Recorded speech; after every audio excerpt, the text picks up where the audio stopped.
I took my lazy bum of a brother in after my parents begged me to because he wouldn't get a real job while he was with them, but he started trying to flirt with my wife, so I kicked him right back out. Posted by /suspicious_radio 6166. My wife, 25F, and I, 25M, have been together since high school. She's sweet, smart, soft, shy, and fiercely loyal, and this situation just proves that. I love her more than anything. She's the love of my life. My brother, 35M, recently got kicked out my parents, because he's never worked a real job, just weird low-paying nonsense, and recently quiet another one of those weird low-paying nonsense jobs. My parents understandably lectured him again, and he lost his crap, from what my mom told me. He was gonna be homeless, so my parents begged me to let him live with me for a while. I decided to help, my wife also deciding that maybe we could help him. The conditions were that he'd clean his room, look for a job, and not be a lazy bum. My wife and I both work from home, so we'd be with him the entire day. 6 days ago, my wife came to me and told me he was flirting with her, like not just saying she's pretty, but more like telling her he'd give her a better life, and telling her sleep with him. She insulted him quite badly by calling him a useless old man that's nearly 40, and doesn't even own a car or have life or even girlfriend. To that he responded by being rude to me in my own house, telling me what to do, because he's older, and my wife telling me, made me see why he was acting like a child. I told him to get out of my house. We ended up fighting, swearing, and screaming for about 10 minutes, when my wife called my parents, who came and picked him up. My wife was crying, while my parents shouted at both of us, and shouted at me, for what I really don't know. He started the shouting, not me. After they left, I was just so angry and cried to my wife, and we both cried for a good 10 or 15 minutes. And watched a movie afterwards. I chose the perfect date. Yeah, I'm corny, say what you want. My brother is back with our parents, who are now pissed at me. I don't feel like the but at the same time I kinda do. Thank you for reading, I look forward to seeing your opinions. Commenter 1, not the Your brother is a loser. OP, I never took him for the kind of person to do that. He's the slowest guy I know when it comes to women. Commenter 2, and his parents enable this behavior. OP, that's the part that pisses me off. Update. 1 week later. This is an update post to my post that absolutely blew up. I hope I'm doing this update right. If you don't know the story, basically, I allowed my brother to stay with me after my parents kicked him out, and begged me to let him stay me, and when he came he flirted with my wife, and it made her maid extremely uncomfortable. If you want the details, then read the original. Long story short, basically my parents have been cut off by me, and my wife. The day after the original post, I set up a meeting with my parents, and my brother for the Saturday. Come Saturday my wife, and I go to their place. The greeting was awkward, but my wife said cut the bullshit, and then we spoke about why I kicked him out, and my parents shocked me, by saying he had told them about the flirting already, and everything he'd done. They then said it's my wife or them, and that my brother is more important than a girl. I then realized how they are just as responsible as he is for how he turned out. You people on Reddit were right, my parents are the alone with my brother, and I deserve better. Thank you guys so much, for all the advice, it truly helped so much. My wife and I both read the comments, and it gave insight. Now I want to ask, how do I get over cutting off my parents? It's almost like a part of me is dead, and I just realized how much control they had over me, even without me really knowing. I don't know if I was abused or neglected. They'd done everything parents are supposed to do. I'm just really damn confused. Commenter 1, of course you're confused. You'd think as adults they'd understand. They've shown their true colors. Please get therapy to help process your feelings and help deal with them if they reach out again. OP, my wife, and I have been looking for a therapist for me. I feel like it will just help me a lot. Commenter 2, it's very hard when your parents act so badly. People learn to live with it, and it can be the right decision, but I don't know if there is a way to make it not hurt. It hurts because you're a normal human being. I'm sorry you got the short end of the stick for parents. OP, yeah, but I'm sure life has other good things for me. It hurts a lot, but I guess it had to be done. One of the girls at our table said they would never let drugs take over their life after laughing at a homeless lady outside and hearing my struggle with addiction, so I told her that I'd never let food take over mine and weigh over 200 pounds like she was. I know how it sounds, but hear me out. I, 25F, was at a dinner out with a group of 6 girls all around my age. I grew up with and am really close with 3 of the girls. I didn't know the other 2 very well, but they were close with my close friends. They all went to college together. We were eating at a nice restaurant downtown in the city. Our table was up against a window and a homeless woman approached the window and was obviously on something or mentally ill. She waved at us and was saying something we couldn't hear over the noise inside. Everyone just looked at each other, giggled, and ignored her. It was pretty chilly out and she looked cold. I got up and met her outside and handed her a couple of bucks and wished her well. When I got back to the table, one of the girls I didn't know that well I'll call her Emily, said who just lets drugs take over their life. I would just never let myself get like that. I was fuming. I paused and looked at her. For some backstory, Emily is the heaviest girl in the group. We are all different body types. I am not skinny, she is plus-sized. Also, I am a recovering drug addict. My brother was also an addict and experienced homelessness at some point. He passed away of an OD when I was 17. My family is full of addicts. I continued down that path, and addiction had me in its grips.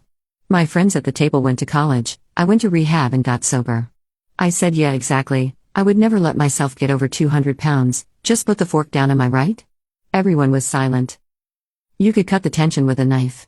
Emily looked at me clearly upset and explained how she had a thyroid issue and chronic fatigue syndrome, and for some people it's really hard to lose weight. I said, well, maybe that woman has an issue that we don't know about. And I left some cash for my food and left. My friends I'm close to texted and said I was out of line and that Emily is super self-conscious. I feel bad for going low and hitting where it hurts, but I just wanted them to get some perspective. I don't think I owe Emily an apology before she apologizes. Am I a jerk here? Commenter 1. Your entire group sucked the moment you all laughed at an unhoused woman.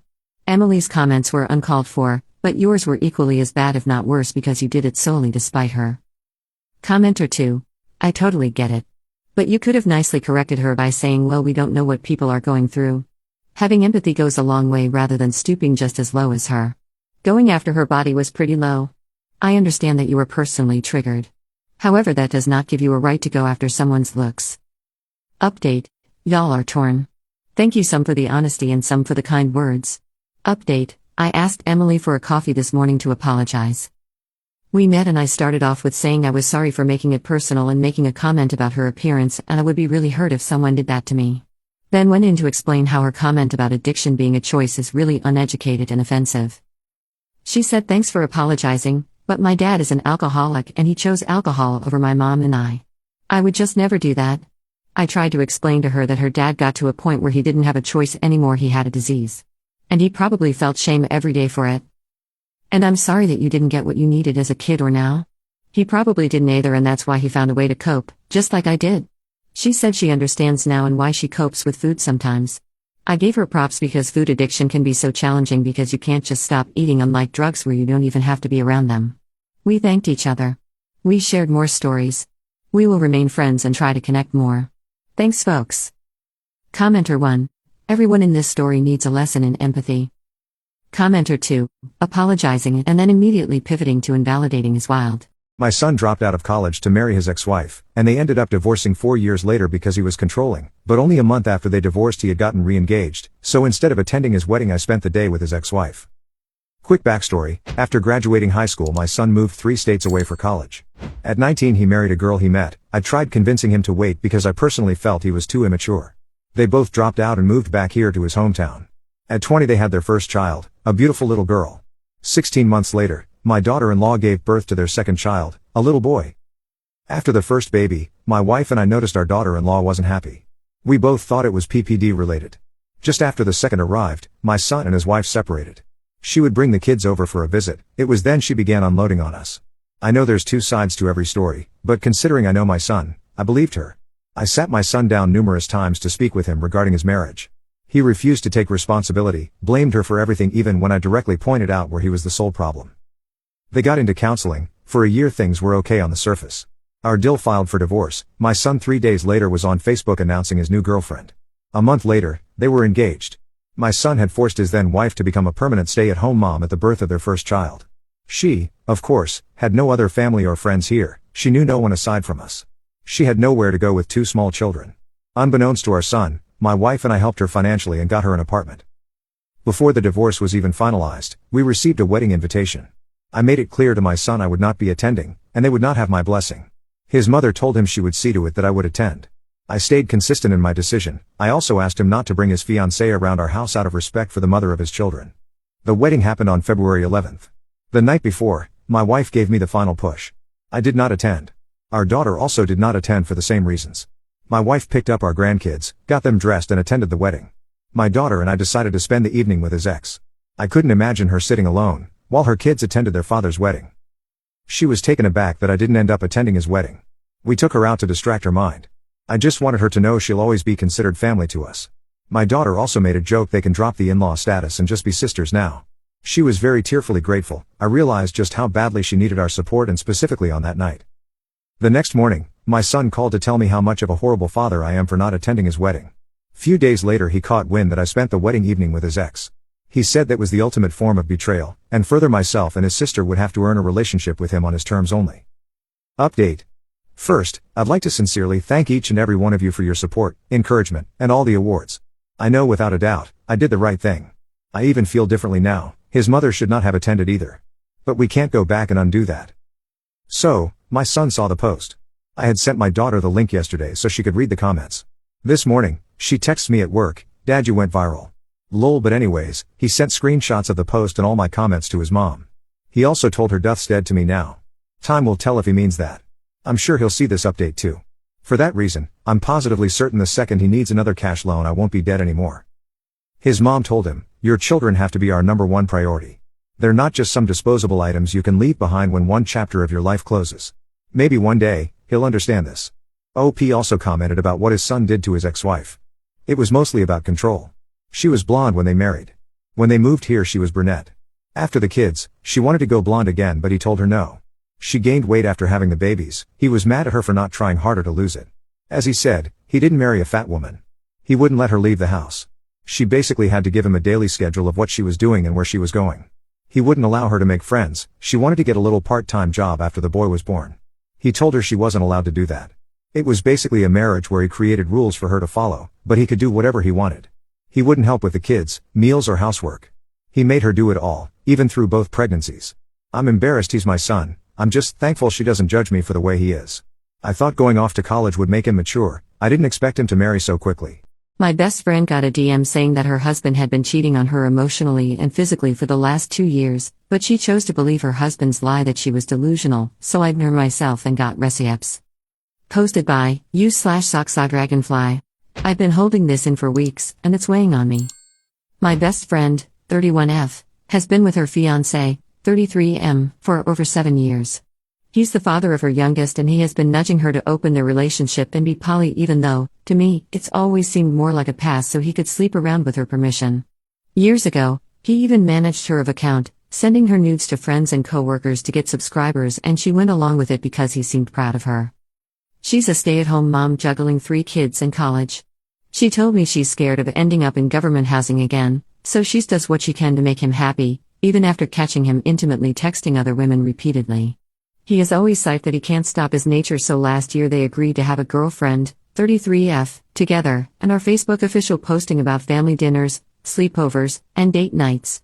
So on social media it looks like an open relationship. A few weeks ago, one of his longtime female gamer friends, I'll call her Emily, privately messaged my friend and confessed she'd been in an emotional and intimate affair with him for 2 years. She claimed they were planning to meet for a trip this summer, which he had told my friend was just a guy's trip. When I asked my friend why she didn't respond to Emily, she said she didn't want to spiral. She believed her fiancé's confession when she confronted him, and he said that Emily was just a delusional friend upset because he won't leave his family for her and she became too jealous. That did not sit right with me. So, I messaged Emily myself. Emily knew exactly who I was when I messaged her and she gave me everything. Screenshots. Screen recordings. Photos of gifts and written, signed love letters. Proof of video calls. Snap streaks. It was not just a fling. It was a full-on, emotional affair. I never planned to show this to my best friend as she had already told me she didn't want to see Emily's twisted lies. But I thought he owed my best friend the truth. So, at the last cookout, I told him I knew everything. That I had the proof, and he needed to be honest and confess to my best friend the truth about his affair. He had a full-blown panic attack and fainted in the kitchen. I'm a nurse, and I'm not exaggerating, he passed out cold. When he regained consciousness he told my best friend that I had spoken to Emily and that I was blackmailing him. He admitted he liked flirting with Emily but that she became obsessed with the idea that he would run away with her. My best friend, who I've known for 10+ years, chose to believe him and wants nothing to do with Emily's obsessive proof. She says I crossed a line. That I betrayed her trust. I get that it's not typical for the uninvolved friend talk to the other woman. I've never done anything like this before. I don't like confrontation and I don't pick fights. I genuinely wanted to protect my friend, even if she didn't want to protect herself. I didn't throw screenshots in her face. I just wanted her fiancé to be truthful, and I wanted to hold him accountable for his actions given that I had the proof to call out his lies. My best friend has made her peace with staying with him for the kids, and I've come to accept that. But I can't stand him manipulating her because his cheating has destroyed her time and time again. I am there babysitting their kids so that they can talk things out. Since all of this, she and her girlfriend have pulled away from me and don't react to my reels in the group chat. I wasn't invited to a recent birthday party for one of her kids nor the upcoming 4th of July cookout that they host every year where I help with the potluck. I don't know if I did the right thing. I just know I feel awful. I acted out of love, not revenge. I wasn't trying to ruin her life but to make her fiancé accountable for once. I just couldn't stand watching someone I care about be lied to like that. But maybe that's not what a best friend should do. Update 1, over 1.5 months later. So he's still been talking to Emily behind her back and he's been applying to jobs in her town. Because of that, my friend and her fiancé decided to call off their engagement and are breaking up. Trying to recover from all of this hasn't been easy for them, understandable so. He refused couple therapy and their troubled girlfriend decided to end things with them a few weeks ago. I have kept my distance but still saw my friend a few times this summer. She confessed that they haven't been intimate at all since the drama started and were basically just trying to hold things together for the kids. He told my friend he'll keep paying the bills till the end of the year if she agrees to give him full custody of his biological child. After that? If she doesn't find a job that covers the mortgage, then they're putting the house up for sale. Update 2. Over 7 months later, my best friend chose to forgive her fiancé, but it feels like the hurt and distrust got redirected at me instead. I became the scapegoat? She said she can't trust me anymore? We don't talk about her relationship anymore because I told her something she didn't want to hear. That she's been changing herself to keep her fiancé happy because opening their relationship is the best way to keep him from leaving. She agreed to open their relationship and he found them a bisexual girlfriend with whom the fiancé performs oral with but isn't allowed to kiss or crack her. It's been months now and the fiancé wants to do more things and add more women to the mix, causing my friend to have panic attacks. She wants him to slow down because she is not bisexual and demands to be involved in all conversations and interactions. With her juggling kids, quality time with her fiancé, date nights, and dating her/their girlfriend with throuple dates, there's no real time for me, as her friend, in her life. Heard that she did absolutely nothing for my birthday last month, and when I tried to make lunch plans, she makes excuses. Her birthday is this summer and I feel like I have to match her absent effort. I don't want anything to do with her fiancé since the affair but have tried to sympathize that my friend doesn't want to break up their family. I was decent at their kid's recent birthday party. But recently talking to her on the phone he inserted himself in the conversation making suggestions on my relationship so I hung up. She said I need to lose the attitude when I just don't want to interact with him. Because of that she told me he has refused to watch their kids when I've asked to make plans because he says I'm not a real friend. At this point, I'm accepting that I'm not the enemy, but I am being treated like one as I'm not drinking her fiancé's Kool-Aid. Commenter 1, she chose to lie to herself. All you can do is to be there but do not try to save her, because you will be blamed for everything. Unfortunately it means a friendship that is less close also. She is sucked into the drama and she will drag everyone down with it when it explodes. Since you are already the bad guy, just let it lie. Commenter 2, friend is going to get herpes and blame everyone else but her fiancé. OP. While this development is the fiancé wants to get a vasectomy, when both my best friend and the girlfriend both already had a hysterectomy. My friend got pissed with me because I told her directly to her face he wants to remove the consequences of pregnancy and not wear protection when he sleeps around.